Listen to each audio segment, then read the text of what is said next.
नारद सनकादिलाई आज्ञा गर्नुहुन्छ, निवेदन गर्नुहुन्छ, हे प्रभु ज्ञान यज्ञम करिष्यामि, ज्ञान यज्ञम करिष्यामि शुकशास्त्र कथोज्ज्वलम भक्ति ज्ञान विरागणाम स्थापनार्थम प्रयत्नतः। हे सनकादि, हे ऋषिगण हो, हे प्रभु, यहाँ भन्नुहुन्छ ज्ञान वैराग्यलाई जगाएर जन जनमा भक्तिको प्रचार गराउन अब म ज्ञान यज्ञम करिष्यामि, ज्ञान यज्ञ गर्न चाहन्छु के को त शुक शास्त्र कथोज्ज्वलम, यो शुक शास्त्रको श्रीमद् भागवत रूपी महाग्रन्थको महापुराणको शुक शास्त्रको र भक्ति ज्ञान विरागणानां स्थापनार्थं प्रयत्नतः। हे प्रभु, मैले गएर ज्ञान र वैराग्यलाई जगाएर जन जनमा भक्तिको प्रचार गराउन, भागवत आदिको कथा गराउन चाहन्छु। यो यज्ञ मैले कहाँ गरौँ, कसरी गराउँ, कति दिनको गराउँ भन्दाखेरि कुमार आज्ञा गर्नुहुन्छ सनकादि चतुष्कुमारहरूबाट।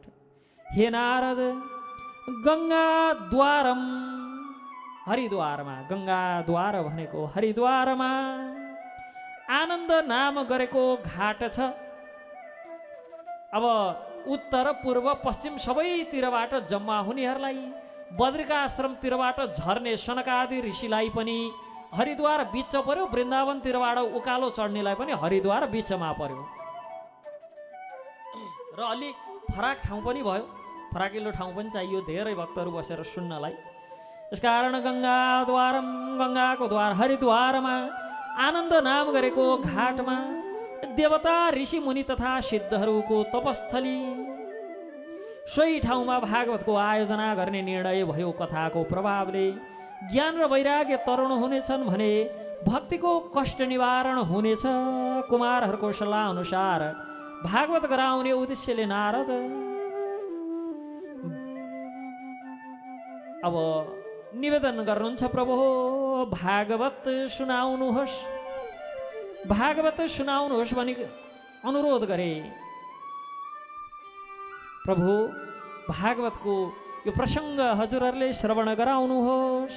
हुन्छ भनेर सनकादिलाई सँगै लिएर नारद हरिद्वार आउनु भयो र गङ्गा किनारमा कथाको तयारी भयो। कथाको तयारी भए पछाडि नारद आबु कर्ता भनेर मुख्य वक्ताका रूपमा कुमार ऋषिहरूलाई वर्ण गरेर भक्ति ज्ञान वैराग्यको कष्ट निवृत्तिको सङ्कल्प गरेर कथा प्रारम्भ भयो। हरिद्वारमा भागवत हुन लागेको सुने पछाडि, थाहा पाए पछाडि देवता गन्धर्व ऋषि वैष्णव विरक्त सन्यासी ब्रह्मचारी आदि भक्तहरू जम्मा हुन लागे।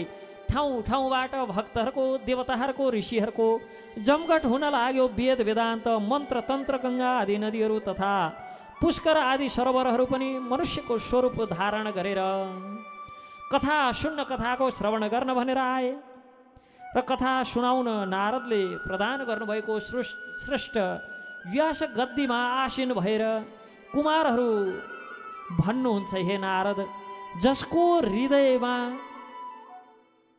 जो श्रवण गर्ने व्यक्तिको हृदयमा स्वयं भगवान आएर विराजमान हुनुहुन्छ, त्यस्ता भागवतको महिमा गाएर सकिँदैन, सुनाएर सकिँदैन। 18,000 श्लोक, 335 अध्याय तथा 12 स्कन्द भएको भागवतमा विशेष गरेर सुखदेव र राजा परीक्षितको संवादले परिपूर्ण छ, भरिपूर्ण छ।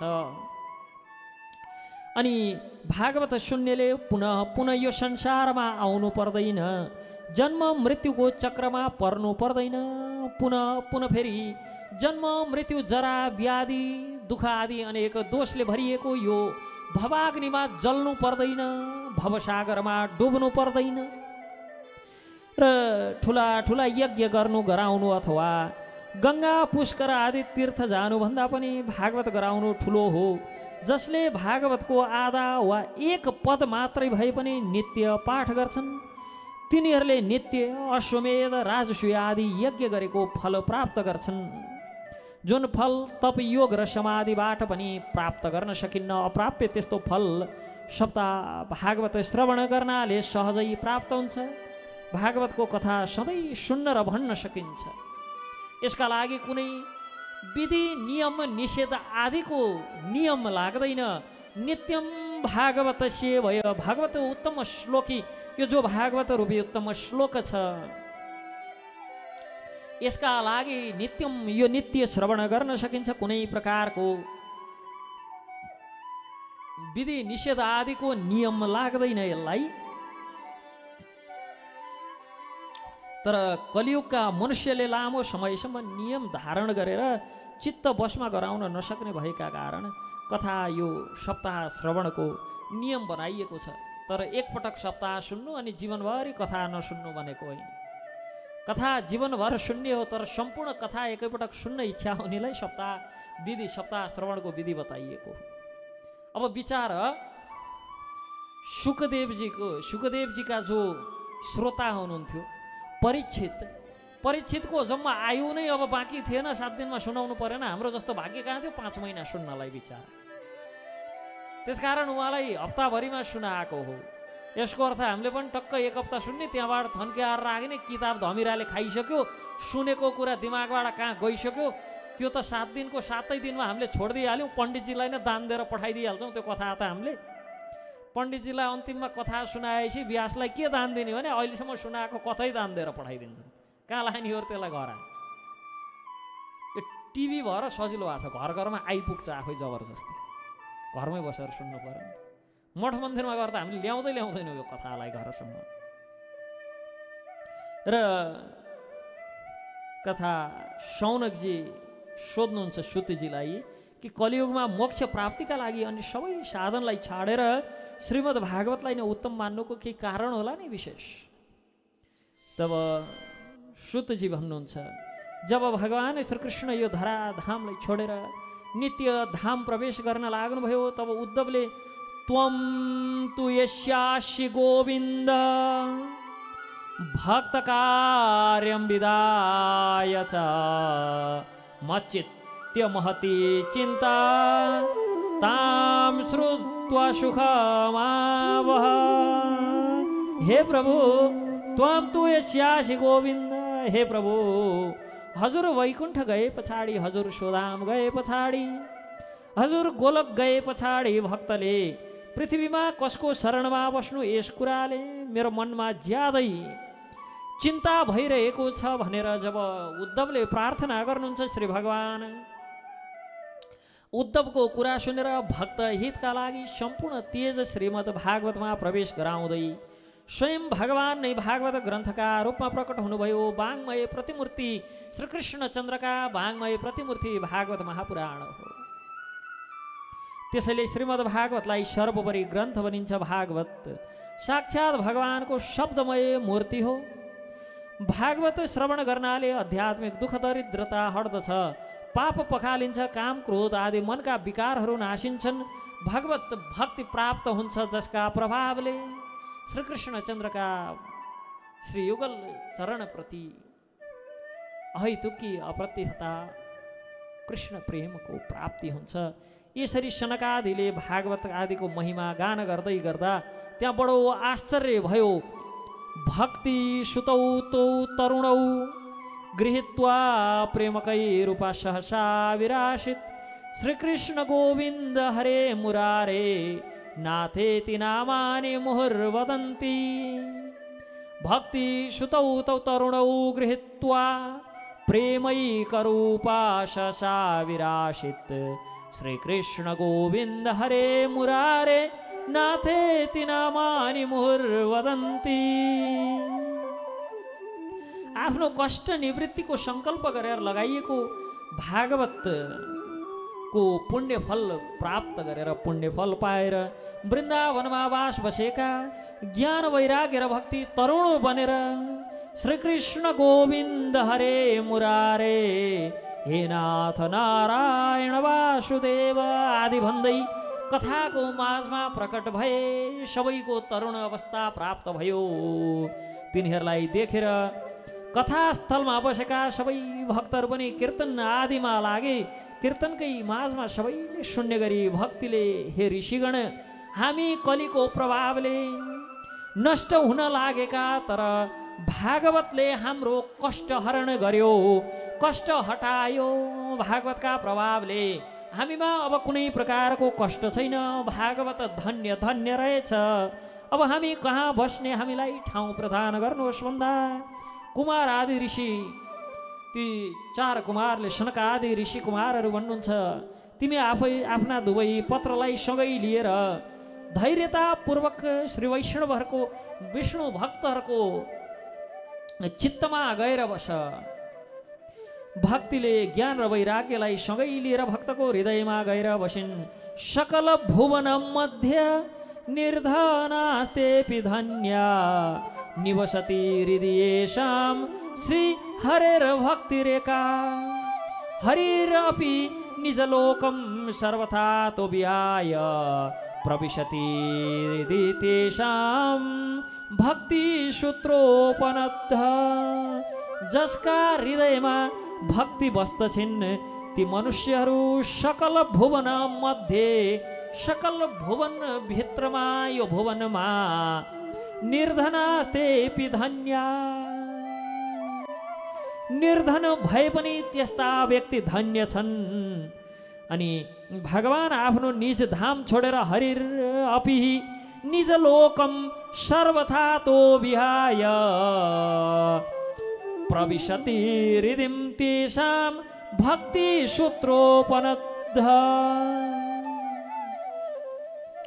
कि जो व्यक्तिको हृदयमा भक्ति निवास गर्छिन्, निवसति भक्त्या, जसको हृदयमा भक्तिले निवास गर्छिन् तिनका हृदयमा प्रविशति निज लोको सर्वथा तो विहाय, आफ्नो निज लोक छोडेर प्रविशति हृदय तेषां, त्यस्ता भक्तहरूको हृदयमा भगवान श्रीहरि प्रवेश गर्नुहुन्छ स्वधाम पनि छोडेर। यस्तो भागवतका माध्यमबाट भक्तिले भक्तको हृदयमा सहज प्रवेश पाउँछन् भने ती भक्तिको जहाँ वास हुन्छ त्यहाँ भगवान पनि प्रवेश गर्ने। यस्तो भागवतको महिमा वर्णन गरेर सकिँदैन। भागवत परब्रह्मको स्वरूप हो। भागवतको कथा सुन्ने सुनाउने सबैलाई भगवान श्रीकृष्ण चन्द्रले कृपा गरेर मुक्ति प्रदान गर्नुहुन्छ। यसरी हरिद्वारमा भागवत भइरहेको थियो। स्वयं भगवान प्रकट हुनुभयो। सबै भक्तहरू जय जयकार गर्दै घर परिवार आदि आफ्नो शरीर समेत भुलेर भगवानको श्रीहरिको नाम उच्चारण गर्दै नृत्य गर्न लागे। हरे कृष्ण कृष्ण कृष्ण हरे हरे, हरे राम राम राम हरे हरे। ज्ञान वैराग्यलाई जगाएर भक्तिको कष्ट निवृत्ति गर्ने आफ्नो प्रतिज्ञा पूरा भएकोमा नारद बडो खुसीले गदगद हुनुभयो। इस प्रकार नारदले भागवतको यजनद्वारा भक्तिको ज्ञान र वैराग्यको उद्धार गर्नुभयो। अनि भक्तिले भक्तहरूको हृदयमा निवास गर्न लागेन ज्ञान र वैराग्यलाई साथमा लिएर। त्यसकारण भक्तहरूको हृदयमा दिव्य ज्ञान हृदय प्रकाशित, जो भक्तिको मार्गमा लाग्छ त्यस्तो व्यक्तिको त्यो हृदयमा दिव्य ज्ञान स्वत प्रकाशित हुन लाग्छ, वैराग्य स्वत आउन लाग्छ, परमार्थ स्वत प्राप्त हुन्छ, श्रीधाम स्वत प्राप्त हुन्छ। र तत्पश्चात नारदजी कुमारहरूलाई ती ऋषि कुमारहरूलाई सनक आदि 4 कुमारहरूलाई सँग अगाडि भन्नुहुन्छ, हे प्रभु, आज मैले भागवतको अलौकिक महिमाको म स्वयं दर्शनार्थी भए। मैले भागवतको अलौकिक यो जो महिमा छ यसको प्रमाणको म साक्षी बने। सप्ताह श्रवणले पापी एवं मूर्खहरू मात्रै नभएर पशु पक्षी समेत पाप रहित भएर भागवत प्राप्ति गरेको यो मैले साक्षात् मेरै नै आँखाद्वारा दर्शन गरेँ। पापको नाश गराएर चित्त शुद्धि पार्न भागवत समान अर्को कुनै साधन रहेनछ भन्ने कुरा मैले बुझेँ।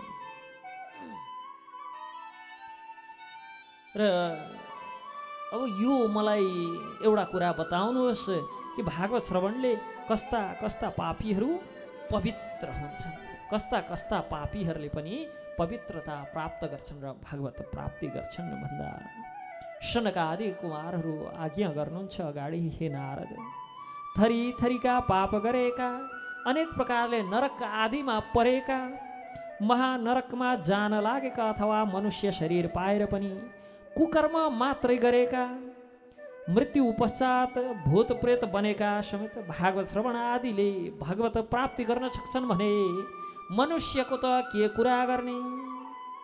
र एउटा इतिहास बताउँछु म। तुङ्गभद्रा तटे पूर्वम अभूत्पत्तनम उत्तमम यत्र वर्णा स्वधर्मेण सत्य सत्कर्म तत्परा। प्राचीन कालको प्रसङ्ग हो। तुङ्गभद्रा नाम गरेको नदी किनारमा एउटा गाउँ थियो। त्यहाँ वेद वेदाङ्ग एवं धर्मशास्त्रका ज्ञाता आत्मादेव नाम गरेका ब्राह्मण बस्दथे। उनकी पत्नीको नाम धुन्धुली थियो। धुन्धुली ज्यादै क्रूर, झगडालु र कुराउटे स्वभावकी थिइन्। त्यतिखेर चाहिँ यिनी एउटै मात्र थिइन्, त्यही भएर आश्चर्य लाग्थ्यो। आजकल त सबै छन्, अचम्मै नलाग्ने, यो त दुर्गुण जस्तै नलाग्ने, सबैमा त हुन्छ नि, कमन प्र्याक्टिस जस्तो हो कि। अब एउटा मात्र, आजकल त कोही बिचारा सोझा साझा मान्छेले देख्ने हुन्न, कसरी हेर्छन्, कस्तो लाटो बुङ्गो छ भन्छन्। अब आजकल त धर्मात्मा सन्त सोझो साझो पो हुनुहुन्न। पहिले चाहिँ धुन्धुली क्रूर झगडाउले कुरौटे स्वभावकालाई अचम्म लाग्थ्यो। यस्ता स्वभावका पनि मनुष्य त नरपिचास हुन् भन्ने लाग्थ्यो। आजकल त सोझा साझा चाहिँ अचम्मका लाग्छन्। यी चाहिँ एलियन कुन ग्रहबाट आयो होलान् है भन्ने लाग्छ, यो कुन ग्रहका वासी होलान् भन्छन्। अब यो मान्छे त गौ प्राणी नै रहेछ नि भन्छन्, गाई बनाउँछन् त्यसलाई। किन अब यस्तो यो क्रूर हुने, झगडालु हुने, कुराउटे हुने, यो त सबैको स्वभाव हो। कुराउटे हुने स्वभाव त कसको छ भन्ने कुरा अब यहाँ भली भाँति काठमाडौँ बसेपछि पो थाहा हुन लाग्यो। एकदम आजकल त सन्त महापुरुष देखेकाहरूकोमा पनि यो स्वभाव हुँदो रहेछ। यताका कुरा उता लाउने, उताका कुरा त्यता लाउने, झगडा गराउने, बिचमा एक प्रकारको मिसअन्डरस्ट्यान्डिङ बनाइदिने, अनि ती दुईटालाई फुटाएर फाइदा लिने, त्यतापट्टि जाने, यसको कुरा काट्ने, रे यसो त्यसो भन्दै थियो, त्योसँग सङ्गत नगर्नुहोस् है, बरु के सहयोग गर्नु छ मलाई नै गर्नुहोस् भन्ने। यता आउने खतम रहेछ नि त्यो मान्छे, केही गर्नु छ के गर्नु छ त्योसँग चाहिँ सङ्गत नगर्नुहोस् है, बाँचेर सङ्गत गर्नुहोस् भन्ने। अनि यताबाट पनि फाइदा लिने, कहिले नसोच्ने, ती दुईटाको कुनै दिन जम्का भेट होला भनेर कहिले नसोच्ने। यो त काठमाडौँले बताएको कुरो, यो चोटिको बसाइले त्यस्तो पनि हुँदो रहेछ है भनेर। गाह्रो छ, सही कुरो। आज जति गाह्रो त कहिले होला। धुन्धुली बडो क्रूर, झगडालु, कुरौटे स्वभावकी। आत्मदेवसँग सम्पत्ति थुप्रो थियो तर सन्तान थिएनन्। सन्तान प्राप्तिका लागि अनेक प्रयत्न गरे, सफल भएनन्।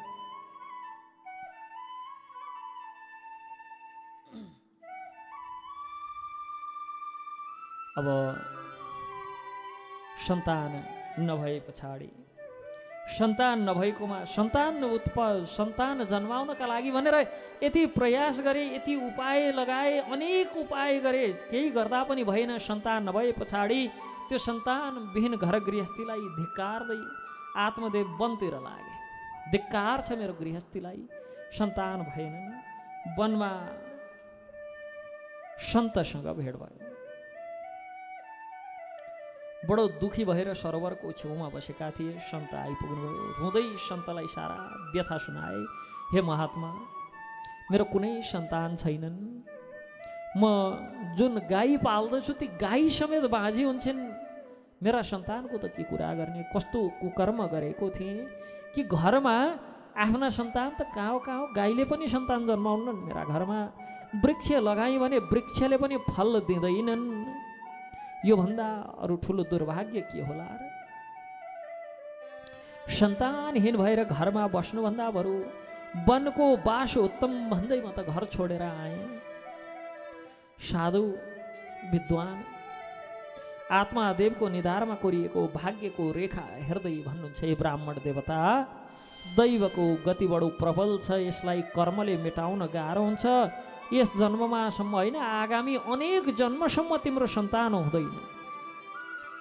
बिचारा छोरो चाहियो भन्दै गएका कति जन्मसम्म सन्तानै हुँदैनन् भन्दै, 7 जन्मसम्म तिम्रा सन्तान हुँदैनन्।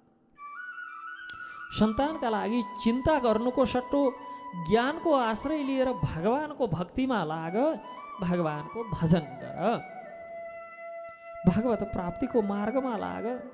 यसरी सन्तले अनेक हिसाबले सम्झाउन खोजे। विनाशकाले विपरीत बुद्धि, सन्त विचार सम्झाउँदैछन्, आत्मदेवको मन मान्दैन।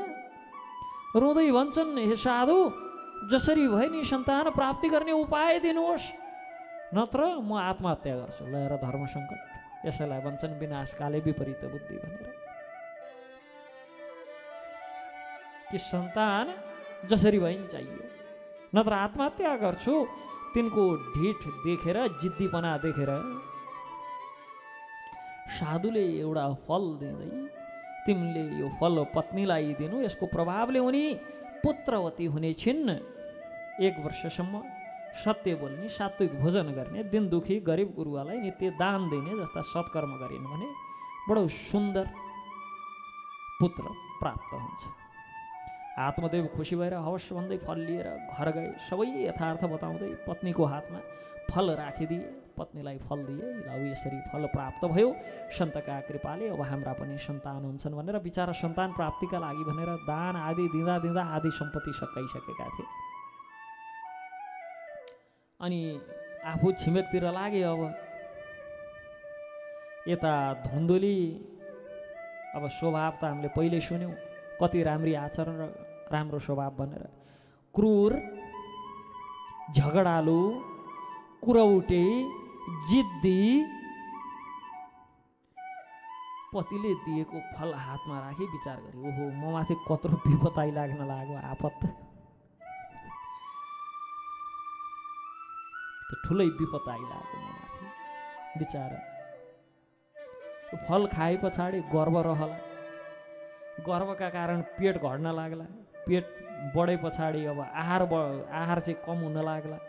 कि अब भित्र त पेट बढ्नु भनेको खानेकुरा खाएर बढे त होइन, भित्र बच्चा हुर्काउँदै जाँदा मेरो खाने ठाउँ घट्दै जाला, अटाउने ठाउँ घट्दै जाला। अनि आहार घट्दै गए पछाडि खान मन नलाग्ला, वाकवाकी लाग्ला, अनि शरीरमा शक्ति कम हुन्छ। त्यस पछाडि घरको काम कसले गर्ला? यो फल खानुभन्दा बाँचिरहनु, विधुवा हुनु ठिक छ। ल हेर, अब लोग्नेलाई मार्न भइसक्यो, विधुवा हुँदा ठिक हुन्थ्यो भने त लोग्ने आजै मरे हुन्थ्यो भने त हो। यस्तो विचार गरेर फल खाइन, लुकाएर राखे। पतिले खायौ भनेर सोधेपछि खाएँ भनेर ढाँट दिए। अब यो व्यक्तिहरू बडो गजबका हुन्छन्, संसार अजब गजबको छ। अब सात्विकले, जो सत्वगुणी व्यक्ति छ, त्यसले पहिला धर्म, अनि धर्मबाट केही शेष रहेदेखि त्यसद्वारा जीविका निर्वाह भनेर सोध्छ। जस्तो भगवानको भक्तले के का लागि पकाउँछ? भगवानलाई भोग लगाउनका लागि पकाउँछ। भगवानलाई भोग निवेदन गरे पछाडि समस्त भक्तहरूलाई भोजन गराउँछ। अनि समस्त भक्तहरूलाई भोजन गराइसके पछाडि शेष बाँचेको अन्न प्रसादका रूपमा आफूले ग्रहण गर्छ। अब राजस व्यक्ति, जो रजोगुणी व्यक्ति हुन्छ, उसले भोग धर्म दुइटैलाई सँगसँगै लानुपर्छ भन्छ। मिठो मिठो आफूले पकाएर खानुपर्छ, अलिअलि यसो हप्तामा 1 दिन सोमबारका दिन व्रत नि बस्नुपर्छ। साउन महिनाभरि माछा मासु खानुहुन्न, अरू दिन जे खाए नि हुन्छ। भेटे जति जे असुरे नि हुन्छ, असुर जसरी। साउनका सोमबार चाहिँ व्रत नि बस्नुपर्छ, साउनभरि खाँदा नि खानुहुन्न मासु। यो चाहिँ राजसिक प्रवृत्ति क्या। भोग पनि गर्ने अनि यसो धर्म पनि गरिहाल्ने।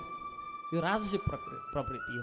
पहिला भोग अनि धर्म के, अनि यो तामसिक प्रवृत्ति हुन्छ, जीवन त भोग नै मात्र हो।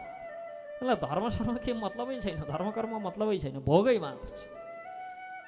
अब यिनै गुणका कारण कोही प्रशंसनीय बन्छन्, कोही निन्दनीय बन्छन्। अब व्यक्तिहरूले सबै त्यो धुन्दुलीका नाम लिएर सबै स्त्रीहरूलाई गाली गरे भन्छन्। कहिले कहाँ गरेका छ?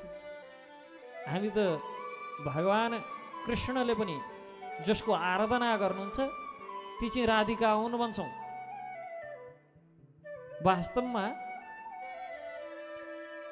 हामीले भगवान श्रीकृष्णलाई भन्दा पनि अग्र पूजा श्रीमती राधिका रानीसँग गर्छौँ र कृपा हेतु प्रार्थना पनि उहाँसँग गर्छौँ। लक्ष्मीका त पछि सारा जगतै दौडेका छन्, लक्ष्मी र सरस्वतीका पछि। त कोही सरस्वतीका पछि दौडेका छन्, कोही लक्ष्मीका पछि दौडेका छन्। तर अब खराब आचरण भएकालाई त खराब भन्नु पर्यो। धुन्दुलीलाई कहाँ कसरी कुन अर्थले चाहिँ गतिलो भन्ने, जसले बरु म बाँझी भएको भए हुन्थ्यो, बरु म विधवा भएको भए हुन्थ्यो, बिचरा भर्खर पतिले कहाँ कहाँबाट फल ल्याएर हातमा थमाइदिए खान्न भने हुन्थ्यो नि त। उसो भए त्यहाँ बसेर बरु विधवा भए हुन्थ्यो। पति फर्केर आएपछि मैले त खाइनँ, मेरो शरीर घट्छ, खान सक्दिनँ, घरको काम गर्न सक्दिनँ, यहाँ घरको म चाहिँ पेट ठुलो भए बेला मेरा नन्दहरू आउलान्, मेरो सम्पत्तिमाथि हकदाबी गर्लान्, सम्पत्ति खाइदेलान्, त्यही भएर म खान्न, तिमीलाई सन्तान चाहियो, अर्की स्वान ल्याऊ भने नि हुन्थ्यो नि त। त्यो पनि होइन, फेरि मैले खाएँ भनेर लगाइदिएँ। र धुन्दुलीले एक दिनको कुरा हो, धुन्दुलीकी बहिनी आइपुगी। अब दिदी बहिनी नै करिब करिब स्वभाव चाहिँ उस्तै, सारा बेली विस्तार सुनाई। र के भन्छ त भन्दाखेरि बहिनीलाई सारा बेली विस्तार सुनाउँदै, गर्भवती भएको बेला गाउँमा आगो लाग्ला अनि म भाग्न नसकौँला, म त डढेर मरिहाल्छु, चोर डाका पस्लान्, म भाग्न नसकौँला, मलाई छुरा रोपेर मार्लान्। त्यो भनेको चाहिँ कस्तो कुरो हो? संसारका सबै घर एउटै बन्लान्, कत्रा ठुला घर बन्लान्, संसारका सबै रुख एउटै होलान्, कत्रा ठुला रुख होलान् भने जस्तै बाहना बनाएर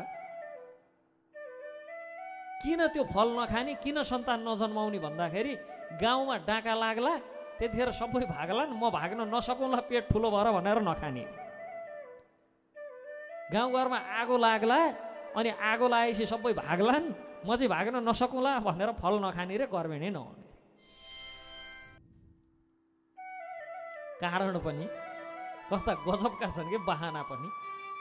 बरु आजकलको जस्तो भन्नु, छोराछोरीलाई दुध चुसायो भने यता चाहे पोतो आउँछ, त्यही भएर दुध चुसाउनु, त्यो के भन्छन् त्यसलाई, त्यो यहाँ रबर भएको यसरी मुखा दुध चुसाउने बुढाहरूलाई दुध दानी, त्यसमा दुध हालेर चुसाउँछु भन्नु। अहिले बरु बाहना अलि धुन्दुलीको भन्दा अलि पत्याउन मिल्ने खालको बाहना आजकलका धुन्दुलीहरूले दिन्छन्।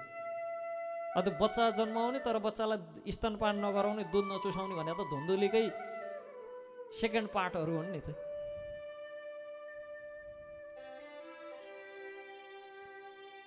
तत्पश्चात बहिनी के भन्छ, चिन्ता नगर दिदी, म छँदैछु नि, मेरो कहिले काम आउँछ, म भर्खरै गर्भवती भएको छु, बच्चा जन्मेपछि तिमीलाई दिउँला, तिमीले मेरा पतिलाई अलिअलि धन दिनु, अब माग्न गाह्रो हो, मलाई पैसा देऊ, म मेरो छोरो दिन्छु भन्नु भएन। अब पैसा देऊ भने बुढालाई लगेर पैसा देऊ मेरो, अनि तिनले पनि मान्छन्, पतिलाई अलिकता धन दिनु मानिहाल्छन्। त्यतिसम्म तिमी गर्भवती जस्तै गर घरैमा बस्नु, बाहिर नजानु, मैले मेरो सन्तान मर्यो भनेर प्रचार गरौँला। साधुले दिएको फल साँच्चै सन्तान जन्मिन्छ कि जन्मिन चेक गर्नलाई गाईलाई खानिदिऊ, गाईले के पाउँछ हेरौँ न, ढाँटे हो कि बुढालाई यसै झुक्याएर पठाइदिया हो कि तिम्रो भनेर सिकाइ। अब बहिनीको कुरा मानेर धुन्दुलीले सल्लाहकार खराब पर्यो भने पनि जीवन बर्बाद हुन्छ, त्यसको उदाहरण हो यो। सल्लाह कोसँग लिने कोसँग नलिने, यहाँ कानमा त्यो जाली हुन्छ नि एउटा, त्यो फिल्टर हो, त्यसले फिल्टर गरेर लिने हो।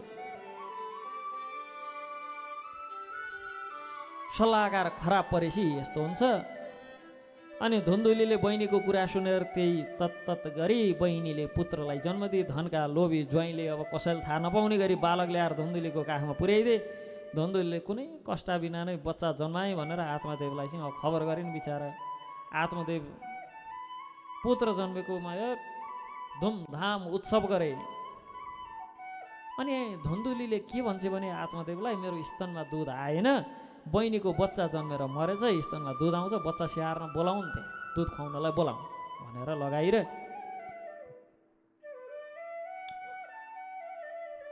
बहिनीलाई ल्याएर बच्चाको स्याहार सुसारमा लागि। यता गाईले पनि 3 महिना पछाडि त्यो सन्तले दिएको प्रसाद रूपी फल खाएकोले सुन्दर मनुष्य बालक पैदा गरिन्। गौमाताले आत्मादेवलाई आश्चर्य र आनन्द दुवै भयो। बालकको जन्म संस्कार आदि गराए। बालकको सर्वाङ्ग शरीर मनुष्य जस्ता तर कान चाहिँ गाई जस्ता, जसको नाम गोकर्ण राखियो। गाईको जस्तो कान भएका कारण गोकर्ण, गाईको जस्तो कान भएको। यता घरमा जन्मेको धुन्दुलीको बहिनीको छोरो, जसलाई आत्मदेवले आफ्नो छोरो भनी ठान्छन्, तिनको नाम नामाकरण संस्कार गर्न भनेर लागेको। धुन्दुली के भन्छ त, यत्रो कष्टले जन्माएको 9 महिना भुँडीमा पालेको तिमीले नाम राखेर हुन्छ? मैले राख्नुपर्छ नाम, मेरो नाम धुन्दुली, मेरो छोरा नाम धुन्दुकारी भनेर नाम राखे। नाम पनि कति गतिलो। अनि समयसँगै दुई भाइ बढेर जवान भए। गोकर्ण पण्डितो ज्ञानी, धुन्दुकारी महाखल। गोकर्ण पण्डितो ज्ञानी, गोकर्ण बडो पण्डित भए, ज्ञानी भए। धुन्दुकारी महाखल, धुन्दुकारी महाखल भयो। गोकर्ण माता पिता र गुरुजनको सेवा गर्ने विद्वान र ज्ञानी भए, तर धुन्दुकारी चाहिँ स्नान सन्ध्या नगर्ने, चोरी गर्ने, अर्काको घरमा आगो लगाउने, अरूलाई दुःख दिने जस्ता दुष्ट कार्य गर्ने दुष्ट स्वभावको दुराचारी भयो। अनि वेश्या आदिको जालमा फसेर पिताको सारा धन उडायो। सबै धन पनि सकायो। अब त्यो कसरी कसरी हुर्क्यो बढ्यो भन्ने यहाँ साँधै छैन। बच्चा बच्चीलाई समातेर टिपेर कुवामा फाल्दिन्थ्यो, घरमा आगो लगाइदिन्थ्यो। बडो गजब थियो स्वभाव। धुन्दुकारीको त्यो स्वभाव देखेर आत्मदेव बडो दुखी भए। त्यतिखेर के भन्थे भन्दा सन्तले होइन हरिभजनमा लाग्यो, सन्तान किन चाहियो भन्दाखेरि यस्तो निरस जीवन सन्यासीको घर गृहस्थीमा रहेर सन्तानको आनन्द छुट्टै छ भन्दै प्रवचन दिइरहेको थिए। तर अब बडो कठिन भयो त्यो। आत्मदेव साह्रै दुखी भए। अनि गोकर्णले सम्झाउँछन्। गोकर्णले पितालाई, एक दिन पिता जान्छन् गोकर्णसँग, पुत्र मैले के गरौँ भनेर सोध्न जान्छन्। म बडो दुखी छु भन्दा सम्झाउँदै गोकर्ण भन्छन्, असार खलु संसारो दुःख रूपी विमोहक, सुत कस्य धनम कस्य स्नेहवान ज्वलते निशम। असार खलु संसारो, यो संसार बडो दुःख एवं खलु संसारो, सारविहीन मोह उत्पन्न गराउने। यहाँ चक्रवर्ती राजा अथवा इन्द्रलाई पनि सुख छैन यो संसारमा। बडो भयमा रहन्छन्, दुःखमै रहन्छन्। सुख त केवल एकान्तमा बसेर भगवान श्रीहरिको भजन गर्दा मात्रै प्राप्त हुन्छ। हरे कृष्ण कृष्ण कृष्ण हरे हरे, हरे राम राम राम हरे हरे। केवल श्रीहरिको भजनमा मात्र सुख छ, शान्ति छ। अब हजुरले पनि सुत कस्यम धनम कस्य, सुत कस्य धनम कस्य, छोरा कसको धन कसको के, यी कुरामा नलाग्नुहोस्, लाग्दै नलाग्नुहोस्। संसारप्रतिको आसक्ति त्यागेर वनमा बसेर भगवानको भजन गर्नुहोस् अनि मात्रै सुखको अनुभव गर्नुहुनेछ। तब आत्मदेव प्रश्न गर्छन्, हे पुत्र एकान्तमा बसेर गर्ने के हो? के गर्ने हो एकान्तमा बसेर भजन गर्ने भनेर त भन्यो, कसरी गर्ने, के गर्ने भन्दाखेरि गोकर्ण अगाडि आफ्ना पितालाई आज्ञा गर्छन्, देहेस्थिमां सरुधिरे भीमतिं त्यजत्वं जयासुतादिषु सदा ममतां विमुञ्च पश्यानिशं जगदिदं क्षणभङ्गनिष्ठं वैराग्यरागरसिको भवभक्तिनिष्ठ। हे पिताजी, अरूको त कुरै छाड्नुहोस् देहेस्थिम मांस रुधिरे भीमतिम त्यजत्वम। यो हड्डी मासु रगत आदिले बनेको आफ्नो शरीरलाई पनि मेरो नभन्नुहोस्। जया सुतादिषु सदा ममतां विमुञ्च। अरूको गुण दोष आदिको ख्याल नगरिकन आफूमा सद्गुण बनाउने ज्ञानको चिन्तन गरेर मनमा वैराग्य धारण गरेर भगवानको भक्ति र सज्जनको सेवामा वैराग्य राग रसिको भव भक्तिनिष्ठ निष्ठापूर्वक रूपले भक्ति गरिराखेका सज्जन भगवत भक्तहरूको सेवामा लाग्नुहोस्। भगवानको भक्तिमा आफू पनि लाग्नुहोस्। भव भक्तिनिष्ठ निष्ठापूर्वक भक्तिमा लाग्नुहोस्। यसबाट हजुरको कल्याण हुन्छ। यस प्रकार गोकर्णको कुरा सुनेर 60 वर्षको उमेरमा आत्मादेवले घर छाडेर वन गए। कमसेकम 60 वर्षका उमेरमा भए पनि गए नि त। यहाँ त 60 वर्षका उमेरमा घर गृहस्थी गर्ने मान्छे हुन्छन् आजकल। यी आत्मादेव भनेका चाहिँ ढिलो गरेका बुद्धि नपुर्याएका व्यक्ति हुन्। समयमा केही पनि नगरेका व्यक्तिले पनि 60 वर्षका उमेरमा चाहिँ भक्ति भजनमा लागे। हाम्रा बुद्धिमानहरू आजकल 60 वर्षका उमेरमा बल्ल घर गृहस्थी सुरु गर्छन्। आत्मदेव छाडेर यता वन गए भगवानको सेवा पूजा गर्दै श्रीकृष्ण कथा भएको श्रीमद् भागवतको 10औं स्कन्धको नित्य पाठ गर्दै रूपमा शरीर त्यागेर श्रीकृष्ण परमात्मा परमेश्वर परब्रह्म अखिल ब्रह्माण्ड विश्वनायक जगतपति भगवान श्रीकृष्ण चन्द्रको श्रीचरणको प्राप्ति गरेको प्रसङ्गसँगै अब यस पछाडिको विषय प्रसङ्ग हामी भोलिको सत्रमा श्रवण गर्छौँ। आजको सत्रलाई यही विसर्जन गर्छौँ। हरि ओम तत्सत। हरे कृष्ण कृष्ण कृष्ण हरे हरे हरे राम राम राम हरे